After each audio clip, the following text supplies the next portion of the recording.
사제입니다. 7에게나 8에게 나눠 주시어다. 무슨 재앙이 땅에 임할 수 내가 알지 못합니다. 2절까지. 일단 우리 주보에 소개되어진 대로 11장 1절부터 2절까지는 받은 것을 나누다라고 하는 제목으로 잡았어요. 그래서 진리의 전승이라는 맥락으로 본문을 해석하려고 합니다. 모든 주석서에 이 11장 1절, 2절 여기서 나오는 이야기에 대해서는 설명이 분분합니다. 왜냐하면 어떤 의미를 갖다 드리는지 이렇게 보는 분들마다 각도가 다 다른 것 같아요. 그런데 통섭 성경 개론의 어떤 흐름을 놓고 보게 되면 그렇게 말하는 것들에 여러 가지가 있지만은 우리가 취할 만한 어떤 해석은 없는 것 같아요. 그래서 이거는 그냥 본문의 이야기하는 거대로 그런 의미를 진리를 전승하는 이런 그 맥락에서 우리가 이해해야 되지 않을까. 왜냐하면 우리가 그 전도서라고 하는 그거는 지금 계시적 이 계시적 영혼성이라고 이렇게 구분을 했어요. 이거는 하나님의 속성입니다. 하나님의 지금 시편을 통해 가지고 계시되어진 속성을 보게 되면 5가지 이제 시가 들어가 있습니다.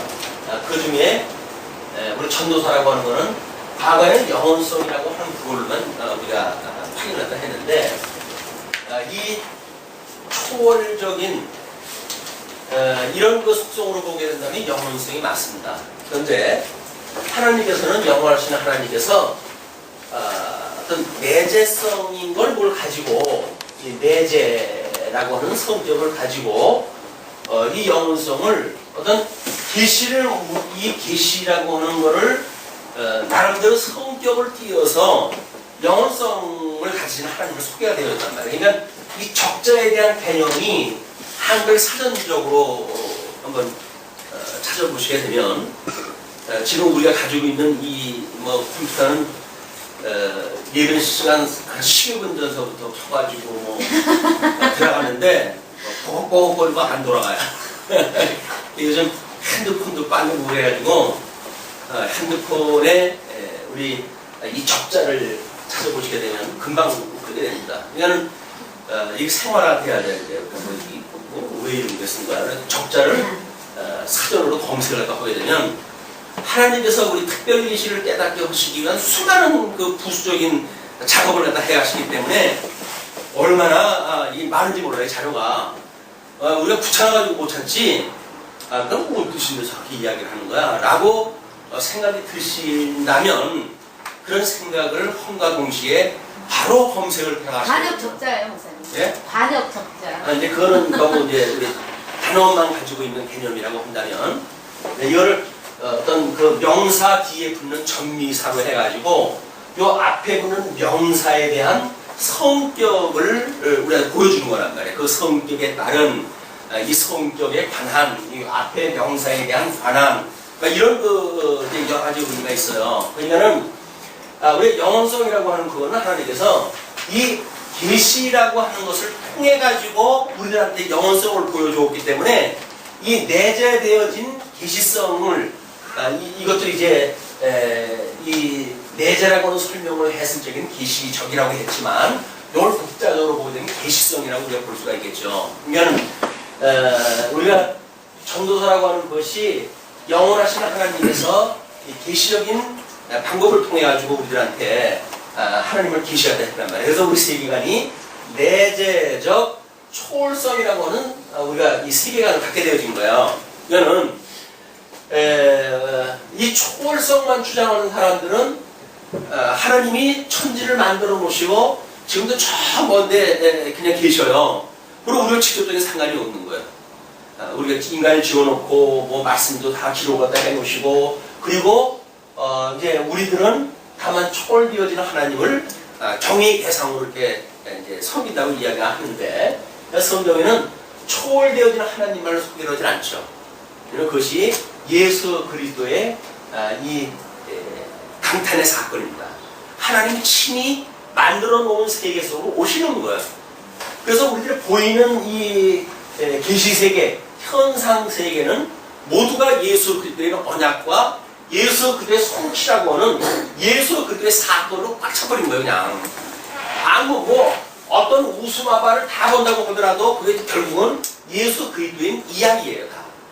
근데 그 예수 그리스도를 우리가 만나지 못하니까 눈으로 다 우리 하나님께서는 우리들한테 이게 예수 그리스도다라고 해가지고 다 우리한테 보여준데도 불구하고 우리는 어두움에 갇혀가지고 이 내재되어져 있는 하나님의 이 계시에 대한 것을 우리는 이해하지 못하니까 예수님을 못 보고 살아가는 거죠.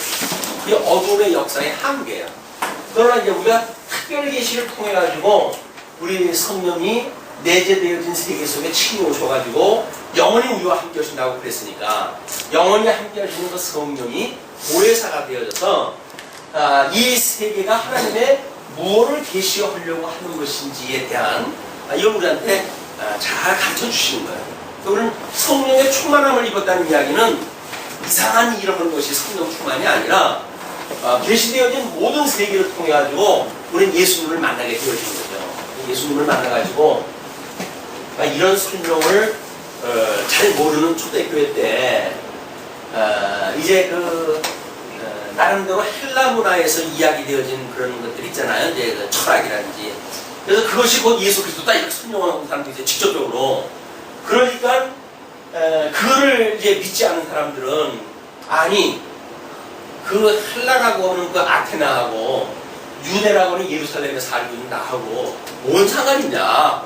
그 사람들은 이방인이고 나는 유대인이라는 거죠. 그들은 부택자고 나는 택자라는 이야기죠. 그런 관점으로 보는 신학자가 만들어지는 거예요. 어떤 사람은 헬라의 모든 학문이 이 복음에 대한 이야기다 직접적으로 이렇게 설명한다 하고 어떤 사람은 아테네와 나와 뭔 상관이냐 라고 주장을 하는 사람도 있고 신학계 두 사람이 이런 두 유형의 사람들이 등장을 하는 거예요. 그런데 헬라 철학의 모든 것이 예수 그리스도에 대한 이야기라고 직접적으로 해버리니까 그렇게 되면 이제 성경이라고 하는 특별 계시를 공격하는 이야기가 돼버리잖아요. 그러니까 그렇게 이야기하려면 성경이라고 하는 큰 우리 성령께서 깨달음을 주시게 되면 비로소 어두움의 세계가 우리 눈을 밝히게 하심으로 해가지고 예수 그리스도의 사건으로 드러나더라. 이렇게 설명이 돼야 아테나하고 나하고 뭔 상관이라고 하는 공격하는 사람들에 대해서 뭔가 차근차근 설명이 되잖아요. 근데 어떻게 그런지는 모르지만 그 사람들은 헬라 철학이라든지 그런 헬라 학문에서 예수 그리스도의 그런 성격을 본 거예요. 그 사람들도 성경을 다 공부하는 신학자들이었으니까 그게 보였어요. 그러니까 극단적으로 해가지고 모든 것들이 하나님에 대한 이런 계시에 필요한 것들이다. 그래서 설명을 하니까 이제 그 유대주의라고 하는 그런 어떤 특성을 가지고 있는 쪽에서 그걸 배제시키는 일들이 만들어지고 신학적인 논쟁이 만들어지고 그러는 겁니다. 통속이라는 게 뭡니까? 서로 다른 의견들이 왜 다른가를 우리가 살펴봐가지고 이 사람은 이런 부분에 대해서 이런 걸 설명을 한 거구나. 그런다고 했을 때 우리는 이걸 묶어낼 수가 있잖아. 그게 초월, 이 내재적 초월이라고 하는 세계관을 가지고 모든 걸 우리가 살펴보는 거예요. 그래서 계시되어진 모든 세계는 맞습니다. 예수 그리스도에 대한 언약과 성취라고 하는 거를 하나님께서 이루어 가시고 해서 아담을 만드셨고 둘째 아담 예수 그리스도를 출생케 하셨고 그 아담으로 인해 가지고 불순종되어진 모든 그 세계가 타락되어진 세계니까 그 안에 이루어지는 모든 일들이 타락되어진 아담의 타락성을 그대로 보여주는 세계들이란 말이에요. 어둠이 주장을 갖다 하고 그렇기 때문에 그렇게 아담으로 인해 가지고 시커멓게 되어져 있는 어둠에 우리가 갇혀져 있는 그 가운데 우리 영원하신 하나님의 빛으로 이 땅에 오셔가지고 우리의 눈을 열어주셨고 마음을 열어주셨고 그래서 비로소 보이지 않던 그 하나님을 보이게 하신 거예요. 이것이 예수를 그리스도로 알아보는 사람들의 이야기입니다. 그러니까 지금 11장 1절에서 너는 내 식물을 물 위에 던지라 여러 날 후에 도로 찾으리라. 처음엔 이게 뭔 얘기인가 해가지고 주석을 한번 봤어요. 이게 뭐 5가지 정도의 유형을 갖다 쭉 소개를 딱 하더라고요. 어떤 사람은 뭐 수산업에 종사하는 걸로 뭐 이야기를 했다. 뭐 어떤 사람은 정말 뭐 물에다가 뭘 던지게 되면 뭐 그렇게 되어진 거다. 어떤 사람은 구제를 갖다 하게 되면 그게 나한테 돌아오는 거다. 뭐 여러 가지 이렇게 설명을 하는데 우리는 지금 이 11장 1절과 2절 열 다른 작은 제목에서 받은 것을 나누라라고는 진리라고 하는 렌즈를 끼고 이제 이 어떤 이 구조를 보게 됐을 때 그 내 식물은 물론 신령한 식물로 이제 보이겠죠. 그 신령한 식물이 우리들이 정말 때를 얻든지 못 얻든지 그 물이라고 하는 것을 만약에 세상이라고 표현되어진다고 했을 때 이 복음을 증거하게 되어지게 되면 때를 얻든지 못 얻든지 복음을 증거했던 우리 믿음의 선배들이 다 보이죠. 예수님도 이 땅에 오셔가지고 결국은 복음을 증거로 오신 거예요. 그러니까 한쪽에 마르다와 마리아라고는 두 여인의 예를 들어가지고 이제 그런 당신의 계시를 설명하다 해가지 않습니까? 마르다는 그 손님이 오셨으니까 지금 주어진 세계 속에서 자기가 존경하는 선생님이 왔어요. 그러니까 마땅히 음식을 준비하다 해가지고 공개해야 되겠죠. 근데 마리아는 물론 하나님께서 문화적으로 네 언니가 따로 있고 자기 동생이니까 직접 공개하는 그런 거 일보다는 예수님 앞에서 턱을 개고 예수님한테 말씀을 듣고 있었던 거예요. 마르다가 가만히 보니까 너무 힘들잖아요. 자기가 혼자 하니까. 그러니까 마리아를 좀 보내달라고 이렇게 이야기를 할 때 예수님께서 이 세상에는 많은 일들이 있단다. 많은 일들이 있어.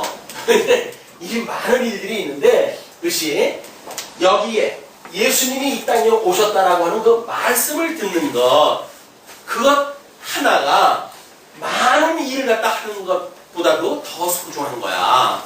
예수님 그렇게 이야기를 다 하셔요. 근데 우리가 세상에 살다가 보게 되면 뭐 이런 일 저런 일이 다 조금 많습니까? 뭐 이게 전부 이거죠. 아침에 눈 뜨고 저녁에 잠들 때까지 뭐 허다한 일들이 있잖아요. 그 우리 개인적인 일은 물론이고 가족사도 마찬가지고 넓지 않은 대한민국에 다 사단하는 이 일들이 얼마나 많습니까? 무지개 수들이 일어나잖아요. 변수가 만들어지고 그런 그 일들이 이 바쁜 세상에 도대체 나는 이렇게 가만히 있어도 되는가? 이런 생각이 들 수도 몰라요. 우리 권사님은 하루 2시간씩 성경 갖다 읽으신다 그래요. 한 권씩 밀어나가신다네요. 그렇게 되면 66일이면 다 떨어져요. 성경 한 권이 66일 한 권씩만 보게 되면. 근데 성경 차리가 한 권으로 끝나지는 않는 거예요. 왜? 50장도 안 되는 그런 성경들이 있잖아요. 이제 그걸 다 묶어가지고 읽으려고 그러면 적어도 아마 60일이 아니라 빠르게는 아마 30주 정도는 한 달에 한 번씩은 나가시지 않을까. 근데 그렇게 말씀 읽는 게 좋으시다 그러네요. 읽을 때마다 의미가 달라지고 읽을 때마다 못 읽었던 것들이 눈에 들어오기 시작을 하고 이렇게 된다고 그러니까 그래서 그걸 성경을 읽다가 보시니까 그렇게 기도거리가 많대요. 그러니까 밤을 새고 기도를 한다 해도 남을 정도의 그런 그 기도 제목들이 있더라. 우리는 성경 그렇게 충분히 읽으시고 그리고 기도를 남는 시간 운동하는 시간 빼놓으면 전부 이제 기도 시간이에요. 그래서 우리 말씀 운동 서울교회는 어쩔 수 없이 하나님께서 세워줄 수밖에 없어서 굳게 왜? 기도에 전산을 다 보내주셨는데 힘이 없어가지고 별로 걷기도 힘드시지만 하나님께서 붙들어 주셔가지고 기도하실 적에는 이 문제가 안 되잖아요. 우리는 천군만마를 갖다가 얻는 그런 것이 이 기도의 용사를 하는 데 붙여주신 일입니다. 눈으로 보이는 세계를 그냥 우리가 실용적 입장에서 보게 되면 별로 교회에서 할 일이 없어요. 그러나 실질적으로 하는 그런 일들은 세상에 많은 일이 있지만 말씀을 듣는 일이 가장 귀하다고 말씀하셨던 예수님의 그 이야기를 빌려서 그 문제를 설명을 하게 되면 세상에 젊은이들이 많은 일들이 있어요. 이기고 저기고 해야 되는 일들이. 그러나 연세가 높으셔가지고 별로 하실 일이 없다고 보여지는 우리 믿음의 선배들의 입장에서 보게 되면 정말 기도라고 하는 그 한 가지가 많은 일을 하는 것보다 더 중요한 그런 일이 될 수가 있다. 그래서 제가 그래도 기독교 노인학을 연구를 하다 했는데 저는 그래도 뭔가 나름대로 노인들의 어떤 특별한 목회를 하는데 막시라나 그렇게 생각을 했다 했거든요. 그래도 어떤 뭐 목사님은 우스갯소리겠지만 이 목사님 야 그거 좋겠어. 왜요? 그랬더니 이제 뭐 노인학 해가지고 노인들 중심으로 해서 목회하게 되면 그분들이 돈 벌는 거 모을 거야. 이 목사 뭐 지옥 목회니까. 훌륭해. 이런 아이디어가 그쪽으로 탁 돌아가더라고요. 저는 닦겠지. 이게 그래서 하나님께서 이거 괜히 그렇게 해가지고 만약에 평생 돈 버는 거 이 목사 목회 놓는다고 해가지고 맥없이 연보해가지고 근데 이 목사 시험들이 식당 팔고 지러 그렇기 때문에 하나님께서 노년 특수 목회를 해서 목회하시면 안 돼요. 근데 노인들이 평생을 살아오고 신앙생활을 하셨음에도 불구하고 뭐를 힘들게 작은 세상을 해석하고 하는 걸 보게 되면 안타까워요. 기왕 우리가 세상을 통해가지고 저 새로운 세월이 있는데 그걸 하나님의 말씀으로 우리가 이걸 깨닫게 되어지게 되면 얼마나 심령의 평강을 누리고 노후에 우리가 정말 이 말씀을 우배가지고 해야 될 사역들이 젊은이들은 감히 흉내도 내지 못한 또 하고 싶어도 할 수 없는 그 일을 우리는 선천적으로 이 하나님이 주신 거예요. 이거는 생태적으로 왜 육체적으로 늙어졌기 때문에 다른 일을 못하니까 근데 생태적으로 할 수밖에 없는 일을 하나님 우리한테 주셨다고 하는 게 너무 분명하잖아요. 그렇다고 한다면 그거 뭘 오셔요? 교회 그냥 오셔가지고 뭐 노인분들 오셔가지고 기도하고 찬송하고 성경 보다가 때 되면은 뭐 아무개 집사님 막내니까는 뭐 한 70살 되신 분한테 아무개 집사님 막내니까 밥 해야지. 뭐 70 되신 분이 가가지고 식사 준비하고 그 80, 90대 되신 분들이 같이 식사를 갖다 나누면서 그동안 배워왔던 이 신학을 중매 몸된 교회라고는 여기에서 이건 뭐 일주 내내 비어있는 공간인데 이걸 누릴 수가 있으면 얼마나 좋겠어요. 그런데 아무리 연세가 들어도 내 집이 있어야 되고 내 공간에서 뭘 갖다 해야 된다고 믿어지니까 이 공간은 늘 비어있는 거예요. 공부할 적에는 잠깐 모르시고 나머지 때는 비어있고 그리고 우리는 월세를 내도 비워놓은 상태로 월세 내는 게 얼마나 많은지 몰라요. 세상으로 봤을 때도 가장 비효율적으로 이 공간이 운영되어지고 있다. 지금 이 전도서 기자가 너는 내 식물을 무지개 던져라 여러 날 후에 돌아온대요. 그래서 우리 예수님께서 그런 그 예를 드신 게 있어요. 이 불의 제물로 불의의 제물로 친구를 삼으라.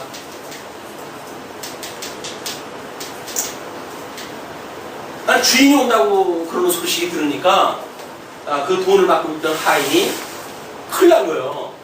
뭐 이걸 이제 그동안 몽둥이를 펴가지고 주인이 오게 되면 목이 잘릴 게 이건 너무나 분명하니까 이걸 어떻게 할까 고민하다가 1년 늙어가지고 내가 힘도 없고 돈 줄까 그러다가 분리를 갖다 했어요.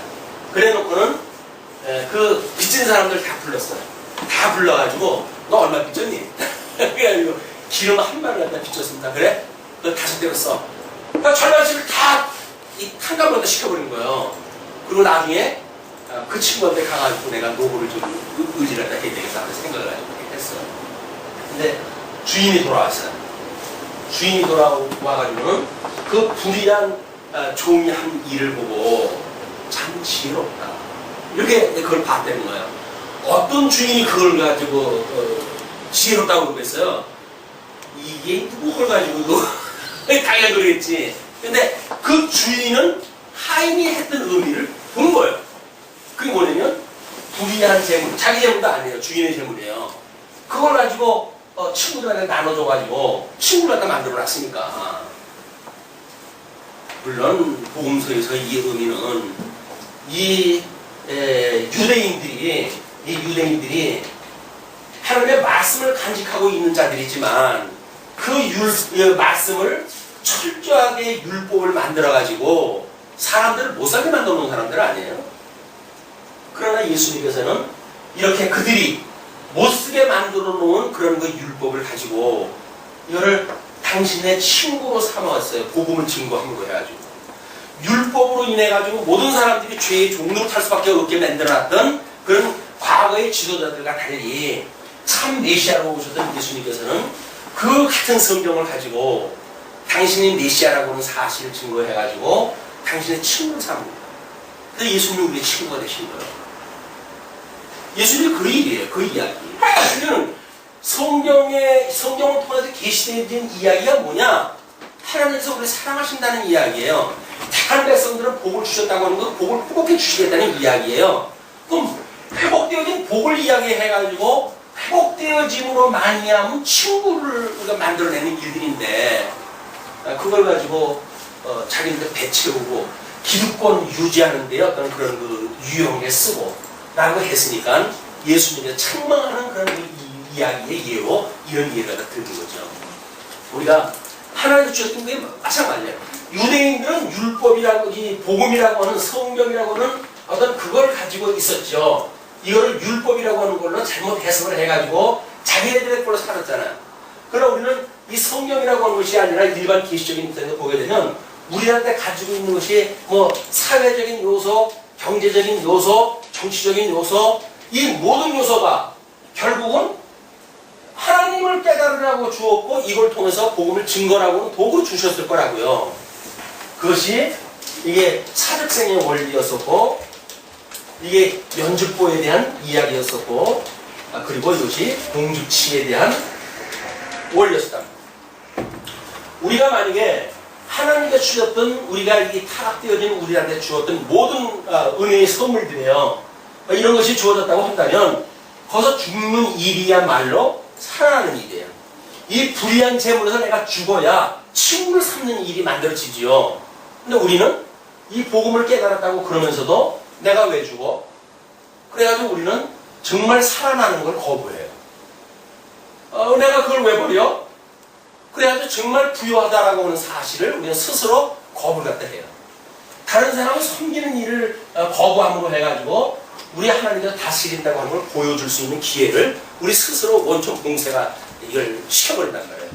그러니까 우리는 지금 하나님께 주셨던 그 일들을 친구를 삼는 일로 쓰는 것이 아니라 불의한 재물로 나를 위해서 그냥 쓰고 있는 거예요. 나를 위해서. 이것이 우리 11장 1절과 2절에서 이야기했던 내용들을 우리의 신령한 의미로 이게 언약의 내용이고 신약성경에 와가지고 성취되어지는 사건이라고 한다면 신약성경은 이런 의미를 가지고 언약되어졌을 거라고요. 이게 성경 신학적인 접근 방법이에요. 이것이 왜 구약은 언약이고 신약은 성취니까. 그래서 구약에 제대로 설명되지 않는 방식이 그걸 뭐 여러 가지로 뭐 이렇게 설명을 하는 그걸로 해서 나오질 않아요, 답이. 성경 신학적으로 신약성경에 성취되어진 사건을 놓고 보니까 이거는 이런 의미를 가지고 언약했겠구나라고 하는 걸 이로 짐작할 수가 있잖아요. 근데 우리가 여기서 내 신부를 물 위에 던지라 라고 하는 그런 그 이야기는 사실은 먹는 음식을 물 위에 던진다는 이야기는 버린다는 이야기 아니에요? 그건 포기한다는 이야기예요. 다시 돌아온다는 건 생각할 수가 없어요. 그러나 지금 단서가 그렇게 했을 때 여러 날 뒤에 돌아차겠다고 이야기를 하니까 예수님께서 2명씩 짝을 지어가지고 전도여행을 보내서 복을 빌어라. 그래, 너희가 빈 복이 그 사람들이 받아들이지 않으면 빈 복이 너희한테 돌아올 거야. 그리고 만약 그들이 받아들인다고 한다면 그 복을 받아들이는 사람들을 하고 며칠씩 거하면서 이 복을 증거해라. 이거 주님께서 전하게 해줬던 그런 방법이란 말이야. 그러면 복음을 증거하는데 아니 뭐 아무리 복음을 증거해도 안 들을 사람은 안 들을 거 아니겠어요. 그러나 이게 안 듣는 걸로 끝나는 것이 아니라 우리가 그거를 열심히 뭐 듣든 안 듣든 전했는데 그거 결국은 누구한테 돌아온다는 이야기야. 전한 자한테 돌아온다는 이야기예요. 그러니까는 우리가 이렇게 죽는다는 이야기는 죽는 걸로 끝나는 것이 아니라 이 새로운 생명으로 점점 강건하게 되어진다. 이게 이런 그 의미로 우리가 이게 받아들이게 되어지고 지금 여기서는 물 위에 버리라고 그러지 않았어요. 물 위에 버리게 되면 며칠 후에 도로 찾는다 이렇게 이야기가 들어서 한 말이에요. 그 이야기는 버린다는 이야기가 스스로 우리가 낮아진다는 이야기고 우리 하나님께서 주셨던 이것이 나를 위해서 쓰는 불의한 재물일 수밖에 없으나 만약에 주님께서 주셨다고 한다면 의미가 있을 겁니다. 그 의미가 그들의 죄를 탕감을 갖다 해가지고 그들의 모든 죄로부터 자유를 주는 이유가 아니에요. 그렇다고 한다면 우리는 이걸 우리들이 가지고 있는 걸 버림으로 해가지고 그들에게 복음이 증거되어지는 이유들로 예수를 가져오지겠죠. 이것도 마찬가지 그런 원리입니다. 그래서 지금 내 식물은 무리의 분지라 여러 날 뒤에 도로 찾으리라 라고 하는 그런 이야기는 이런 맥락으로 봤을 때 이 내재와 초월이라고 하는 개념을 묶어놓고 설명을 하게 해야 우리 눈에 보이는 모든 것들이 예수님에 대한 언약이고 예수님에 대한 성취의 사건이구나 라고 이야기하니까 전부 예수 그리스도 이야기예요. 하나님께서 이 일을 다 해가시니까 그게 하나님의 이야기라는 거예요. 모든 역사가 하나님의 이야기입니다. 이런 거 하나님의 이야기를 모르게 되면 하나님의 이야기를 위해서 그걸 계시갖다 했는데 우리는 하나님의 이야기를 듣는 게 아니라 나의 배를 위한 걸로 써먹어버리니까 오히려 그 사람들한테 책망받는 거죠. 너는 그거를 내가 내 복음을 위해서 쓰라고 준 것만 그걸 가지고 너의 허영 위안을 쓸 수가 있니? 그런 이야기를 그렇게 했어요. 헛된 영감. 그걸 헛된 영혼을 이용해가지고 그냥 시기하고 비교하고 질투하고 쓰고가 나니까 무사하니까 이것이 사적생에 대한 원리, 복음의 원리를 놓치는 거예요. 그러니까 복음을 깨닫고 살아가는 우리들의 24시간 모두가 다 이런 의미가 있다. 열심히 땀을 흘려가지고 일을 했다는 게 중요한 것이 아니란 말이에요. 그 의미가 무엇인지를 모르게 되면 무슨 하루 4시간만 자고 해가지고 이런 느낌 자꾸 못하고 있어요. 가끔 가다고 잠자는 게 가장 수치냐 발명하고 이렇게 이해한다 하는데 그런 거에 속아가지고 잠 못 자고 그러시고 피곤하시면 주무셔야 돼요. 열심히 주무시고 열심히 잡수시고 열심히 그냥 이 세상을 살 이유가 있어요. 뭔가 이렇게 어떤 사람들이 만들어낸 그런 그 특수하게 우리가 함정에 빠져버리잖아요. 그 함정에 빠지게 되면 그 틀 속에 갇히게 돼요. 그래서 시간을 아끼라고 그랬는데 성경도 세월을 아끼라고 그러지 않냐. 그러니까는 새벽에 기도가 딱 하고 잠들 때까지 이렇게 살아야 된다. 열심히 살아야 된다. 이렇게 이야기를 하는데 그건 열심히 사는 게 아니에요. 그거야말로 허송세월 하는 거예요. 의미를 모르고 사는 인생은 허송세월이에요. 허송세월. 그러니까 그 뜨거운 열정을 가지고 살았던 그 벌레 스님이 뭐라 그래요? 죽으시면서 괜히 왔다 갔다 하고 괜히 왔다 갔다 하고 그 사람처럼 열심히 뜨겁게 사는 사람은 없어요. 미친 듯이 인생을 살았어요. 뭐가 뭔가 그걸 찾아가지고 그럼에도 불구하고 눈을 감으면서 에이 괜히 왔다 의미 없다는 이야기죠. 그러나 우리는 하루에 1시간만 성경을 읽는다고 하더라도 우리가 이 놀라운 의미를 깨닫게 되어지는데 내 존재의 의미를 깨닫게 되어지는데 뭐는 필요 없겠어요. 그렇잖아요. 그냥 너무 다른 사람들 어떤 그런 그 미혹에 빠져가지고 열심히 살아야 돼. 사람이 이렇게 일러가지고 그게 이렇게 해가지고 그걸 아무 의미 없이 이렇게 열심히 그냥 뭔지도 모르고 그냥 열심히 뛰는 거야. 개미 쳇바퀴도 없이 하고 다람쥐가 다람쥐 쳇바퀴도 돌고 그렇게 하지만 뭔지도 몰라요. 그냥 몸이 이 근육이 기억하고 있는 거 그게 뭐예요?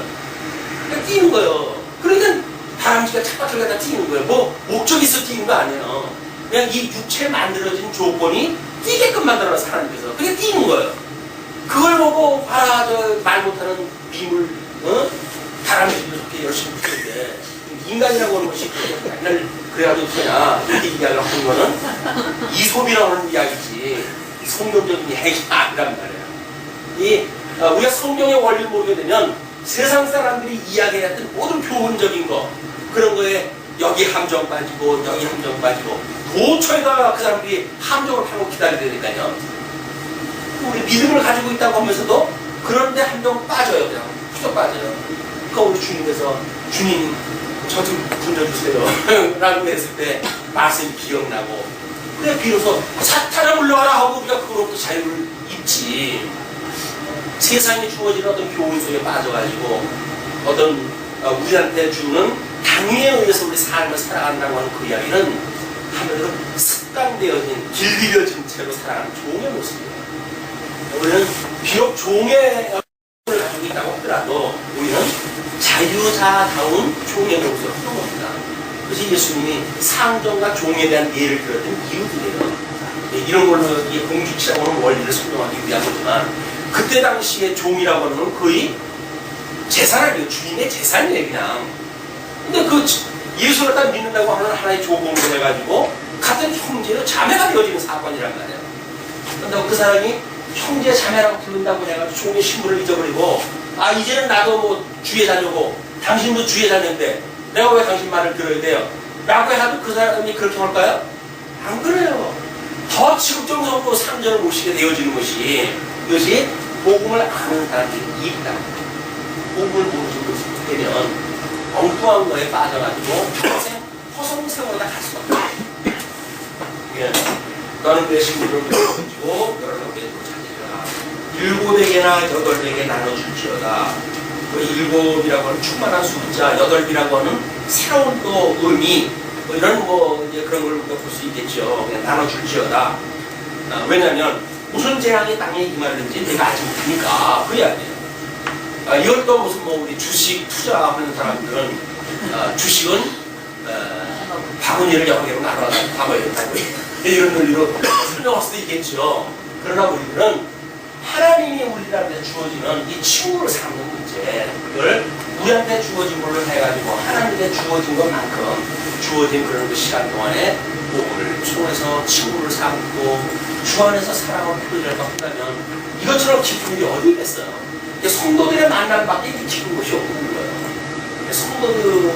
성도라고 하는 그런 어떤 의미를 떠나게 되어지게 되면 혈족 관계라고 하더라도 그거는 그냥 우리 상강 오륜에 의해서 그게 살지 않으면 사람들이 손가락 잡으니까 할 수 없이 그렇게 살아가는 거예요. 예수님을 믿고 같은 성도로 살아간다고 한다면 진리와 함께 기뻐할 수가 있다. 그 3절부터 6절까지는 심은 것을 가꾸라라는 걸로 이야기를 했어요. 그래서 1절과 2절인 진리의 전승의 문제라고 한다면 3절부터 6절까지는 진리의 보수라고 하는 측면으로 이거를 해석을 해야 되겠다. 왜냐하면 풍세를 살펴보는 자는 파종하지 아니할 것이요 구름을 바라보는 자는 거두지 아니하리라. 이것이 세상 사람들 요것만 이해를 든다면 예수님께서는 그렇게 지적을 했잖아요. 그들이 어떤 그런 일기를 갖다 보고 그런 걸 판단할 수 있으나 왜 세상을 읽을 수 없냐, 때를 구별하지 못하느냐 이걸 참아다 하시는데 여기서 그런 맥락으로 이걸 보게 되면 풍세를 살펴보는 자가 씨를 뿌리려고 한다면 뭐 바람이 심한 날 옛날에 그 방식으로 지금 씨를 뿌려야 될 텐데 밭에다 씨 뿌리는 것이 어디로 날아가겠어요? 길가로 날아가거나 맨 그러겠지. 그러니 거기 축적이나 뭐 새가 와서 짜먹는 것밖에 없을 거 아니겠어요. 그래서 복음이 이 옥토에 떨어지려고 한다면 바람이 없는 날 적재적소 기름진 곳에 떨어져야 30배, 60배의 결실이 갖다 내줄 터인데 그렇기 때문에 보통은 사람들이 그렇게 풍세를 갖다 살펴보고 파종을 갖다 하고 또는 구름을 바라보고 구름을 바람이 불어가지고 저 비올 구름인데 라고 생각이 들게 되면 추수하면 안 되죠. 땅에 박혀져 있을 때는 생명력이 있지 추수를 갖다 해가지고 일단 잘라놓게 되면 일단 생명력이 끊어지는 거 아니에요. 썩는 거예요. 그것이 농사의 방법입니다. 사람들 알고 있어요. 구름의 비가 가득하면 땅에 쏟아지며 구름의 비가 가득하다는 이야기는 지금 구름이 가벼운 구름은 높이 뜨잖아요. 그거는 왜냐면 거기에 비가 없기 때문에 그러는 거예요. 근데 비가 많으면 점점 구름이 낮아져요. 그래야지고 거기에 중량이 점점 많아지고 그렇게 되면 그것이 떨어지는 것이 비예요. 떨어지는 것이. 그러면 지금 구름의 비가 가득하면 땅에 쏟아지며 그러나 나무가 나무로나 북으로나 쓰러지면 그 쓰러진 곳에 그냥 있으리라? 어떤 게 생명이고 어떤 것이 무생명이죠. 유기적으로 움직일 수 있는 것과 그렇지 않은 것, 이렇게 볼 수가 있는데, 뭐 어떤 영화의 그 유명한 대사가 그런 대사를 소개를 하더라고요. 네가 아무리 그렇게 해도 그거는 계란으로 바위를 치는 격이야 라고 이야기를 하니까 그 이야기를 들은 사람이 바위는 죽은 거지만 계란은 살아있는 겁니다. 그러므로 언젠가는 계란이 죽어있는 바위를 넘을 거요 라고 이야기했다고 하더래요. 그 의미가 뭡니까? 지금은 비록 그것이 계란이지만 언젠가는 이 계란이 병아리가 되어지고 그것이 점점 자라가지고 닭이 성장한 닭이 되어진다고 한다면 과거에 그걸 견뎌서 깨뜨리지 못했던 그런 바위를 그 닭이 뛰어넘고 다닐 거 아니겠어요? 그게 생물과 무생물의 차이란 말이에요. 이 복음을 가지고 있는 복음에 대한 의미와 그냥 세속적으로 살아가는 사람들의 의미가 거기 있다. 근데 적어도 우리는 하는 일이 없다고 보여지는지 모르겠지만 적어도 우리는 살아있는 사람들이에요. 언젠가는 죽어있는 모든 것들을 내재적으로 그렇게 감싸 안을 수 있는 이런 강력한 힘을 가지고 있는 사람들이기 때문에 이 사망이 생명의 삼킴바 되어진 원리를 우리가 누리고 살 수가 있게 되어진 거겠죠. 구름에 비가 가득하면 땅에 쏟아지며 나무가 나무로나 부고나 쓰러지면 그 자리에 쓰러진 곳에 그냥 있습니다. 그 다음에 5절 바람의 길이 어떠함과 아이된 자의 폐에서 뼈가 어떻게 자라는 것을 내가 알지 못한 같이 만산을 성취하시는 하나님의 일을 내가 알지 못하리라. 네, 그것 때문에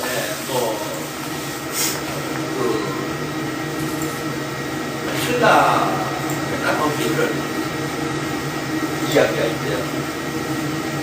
발톱으로 독수리를 가름할 수가 있다. 발톱 하나만 보면 독수리의 크기라든지 그런 것들을 가려볼 수가 있다는 거죠. 그러니까 작은 부분을 가지고 전체를 가름할 수 있다고 하는 그런 이야기예요. 근데 그 기사의 제목을 뭐라고 그랬냐면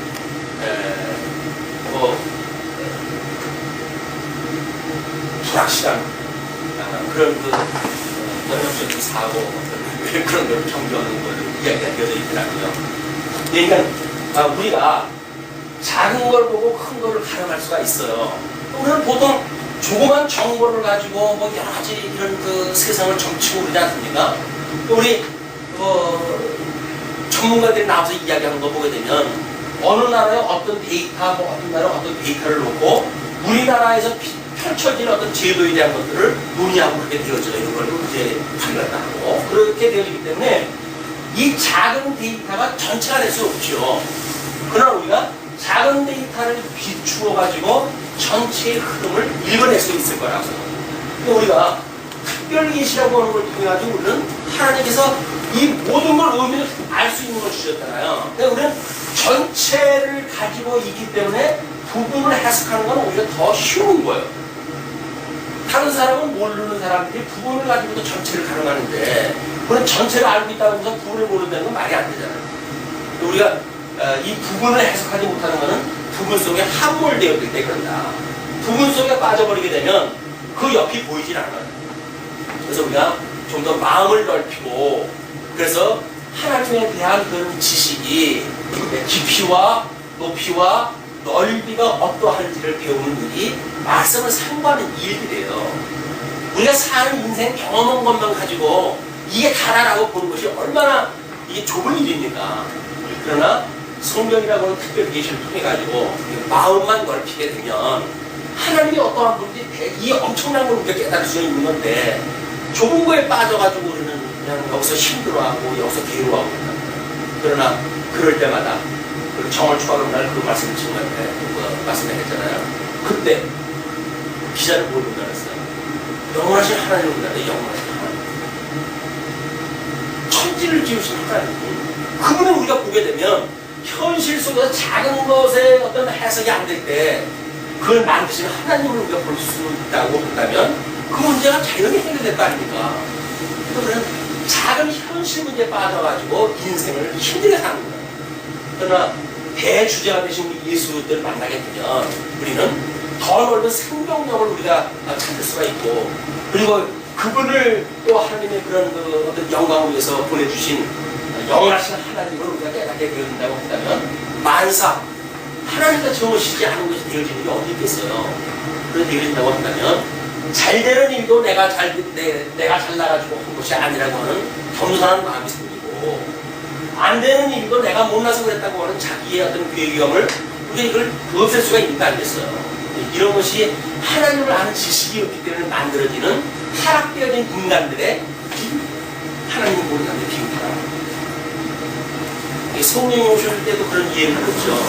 바람의 길이 어떠한가?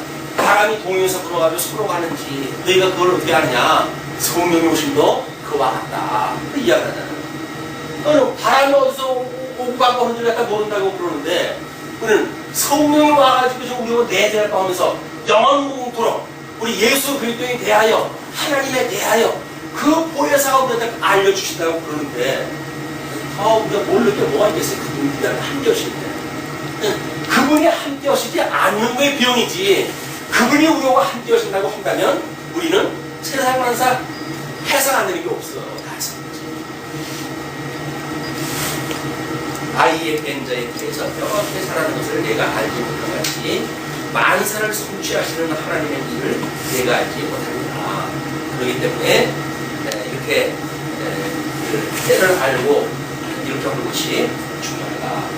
이게 예수님이 이게 구약성경에 언약을 했어요. 언제 올 건지.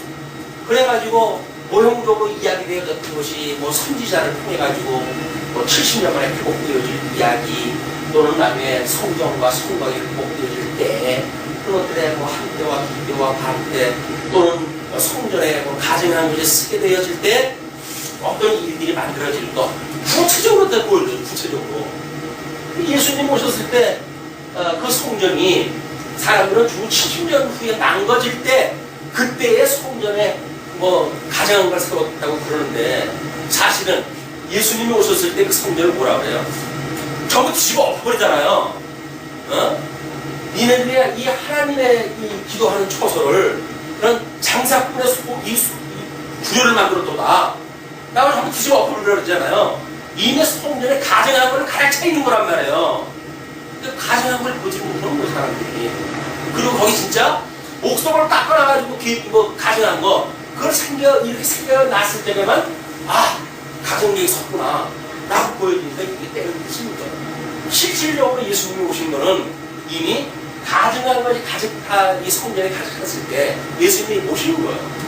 그걸 보고 이 성전에 저렇게 정말 말씀을 놓고 종교 지도자들의 그런 어떤 압제, 뭐 국가를 위하고 뭐 이런 어떤 로마 시대에서 그런 세속적이고 통속적인 세계관을 가지고 사는 자들로 가득 차 있다고 한다면 이게 말세구나. 이게 이해를 없으면 틀림없죠. 주님의 몸된 교회도 마찬가지예요. 말씀은 온데가 내가 없고 온통 세속주의가 만연됐다고 한다면 그거는 이미 예수님께서 부숴버릴 때가 가까워왔다는 거예요. 요한계시록에서 자꾸 경계하는 것들이 뭡니까? 7교회에 너희들 만약에 나의 그런 그 말을 따르지 않으면, 순종하지 않으면 너희들 박살낼 거야. 예수님 그 이야기예요. 우리 예수님 모시고 2000년 동안 끊임없이 가시적인 교회가 그래가지고 박살나고 그래가지고 2000년이 왔어요. 그런데 아직도 정신을 못 차리고 뭔가 가증한 것이 뭐 그렇다고 해가지고 그렇게 하니까는 이제 그런 자들은 나중에 저 종말 때까지 가가지고 회개할 수 있는 기회가 없을 때까지 가는 거예요. 그리고 영원한 부정행수로 나올 수밖에 없다. 말씀을 들었을 때 우리가 얼마나 부정한 걸로 가득 찼는지, 내가 지어져가는 성전인 줄 모르느냐? 성도의 삶을 통해가지고 그렇게 사도 바울은 고린도서에 이야기를 하지 않습니까? 지어져가는 성전이라고 그러는데 그 성전에 불의한 걸로 가득 찬 거예요. 나의 잘한 걸로 가득 차고 내 헛된 영광으로 가득 차고, 그거는 이미 하나님의 사람으로 존재의 의미도 없어진 거예요. 너는 아침에 씨를 뿌리고 저녁에도 손을 거두지 말라. 이것이 잘 되는지 저것이 잘 되는지 뭐 분이 잘 되는지 알지 못함이라. 이것이 섰다 함도 아니고 이루었다 함도 아닌 거예요.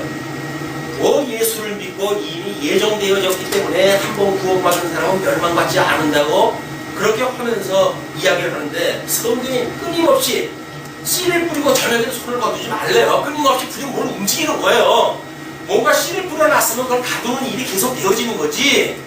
무슨 하나님이 다 하신다고 해가지고 말 한번 던져놓고 자기는 아무것도 안 하고 그렇게 되어져가지고 교회가 돌아갑니까? 안 되는 거예요. 복음을 증거하는 자는 끝까지 여보면 복음을 증거를 해야 돼요. 우리 그 선배 목사님이 그러잖아요. 내가 그 후배 목사들을 평생 설교를 보고 다 줬다고. 다 줬으니까 후배 목사들을 모으면 돼요. 그거만 애국사처럼 읽으면 돼, 이제. 그러니까 주님의 몸된 교회에 생명력이 있겠습니까?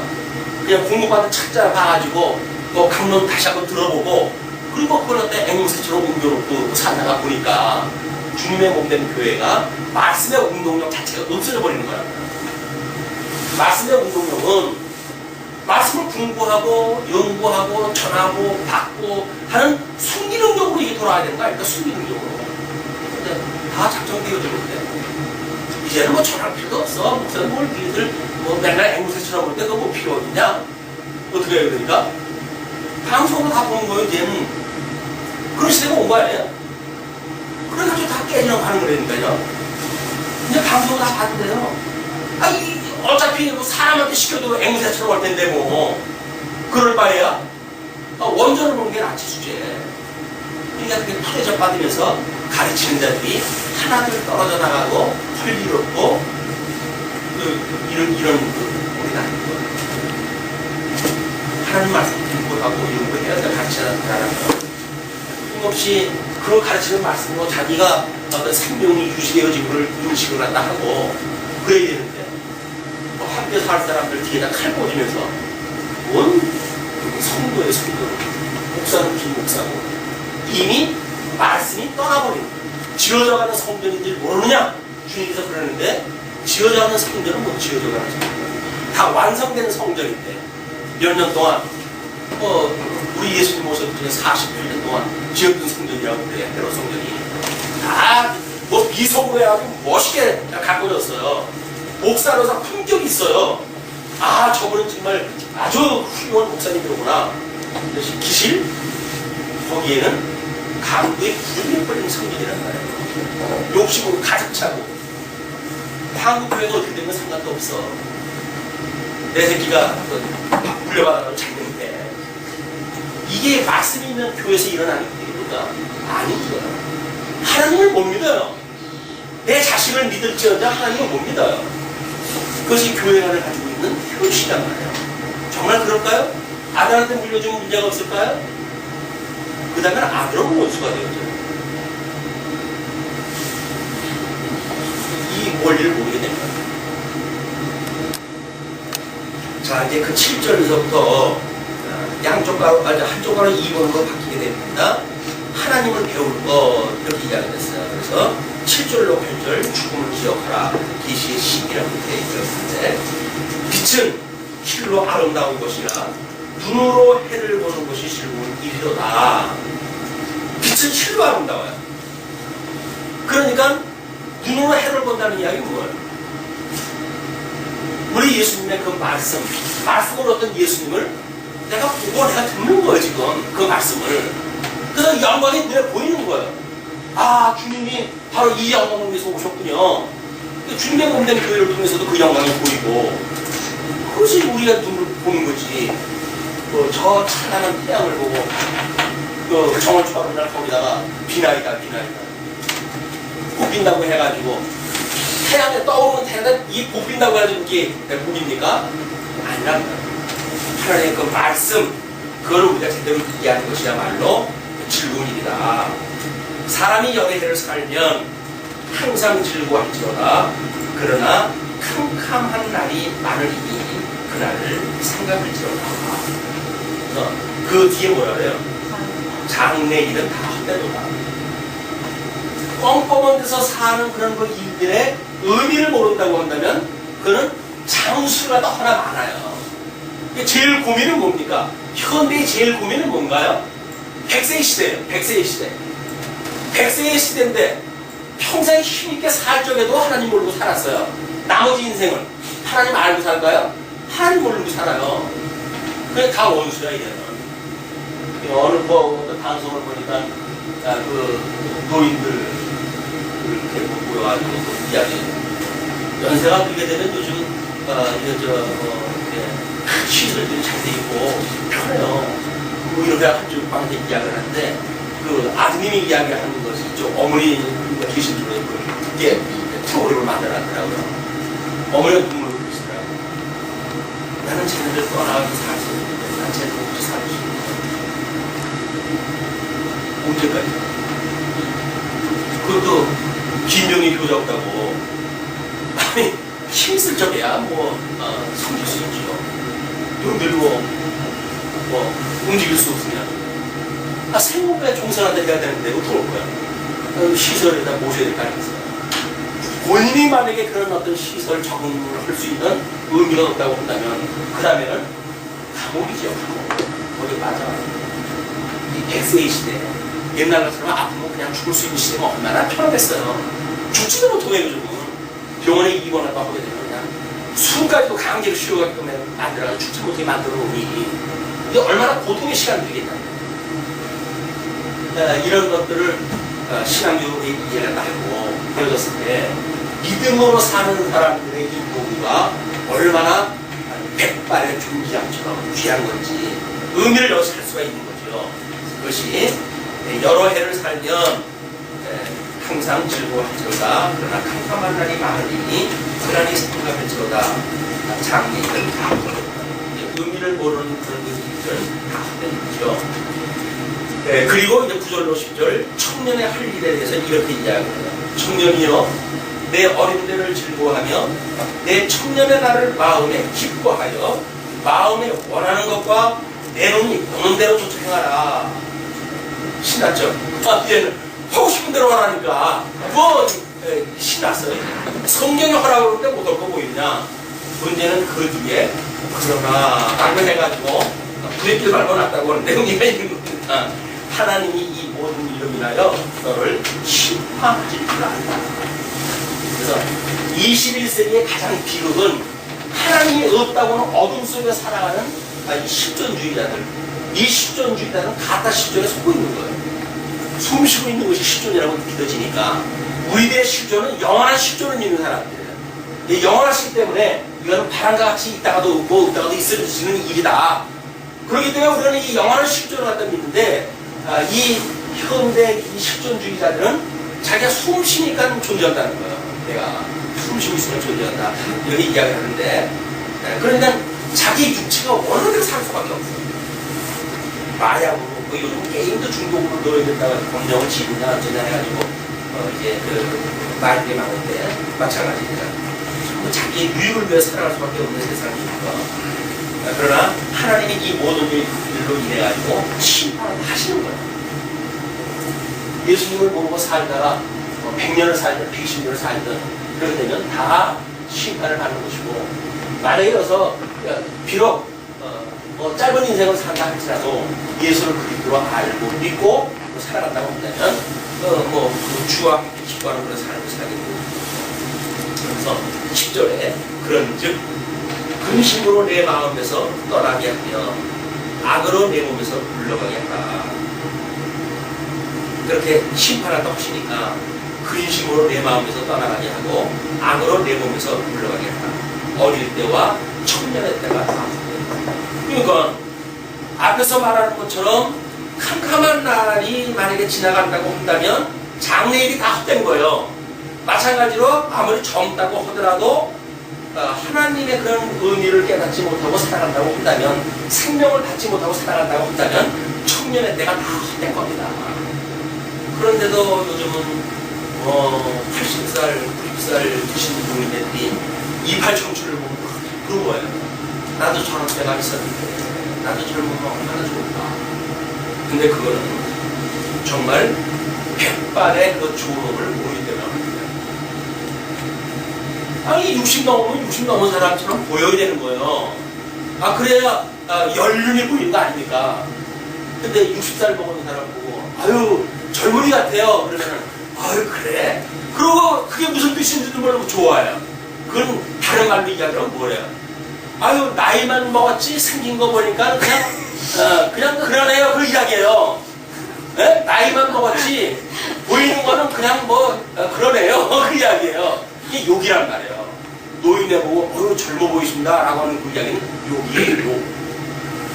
나이 드신 분한테는 어유 열림이 보이시고 정말 하나님을 깨달았다는 그런 종류의 삶이 느껴지는군요. 존경스럽습니다 라고 해서 노인 스스로를 가지고 우리가 존경할 때 해야지, 그 사람을 젊어졌다고 젊어진 거를 부추겨가지고 기분적으로 해야 그 얘기 듣고 좋단다 또 그냥 헌얘기인데 그 쏘는 거야. 이게 쏘는 거 눈에 보이는 거에 쏘는 것들이란 말이야.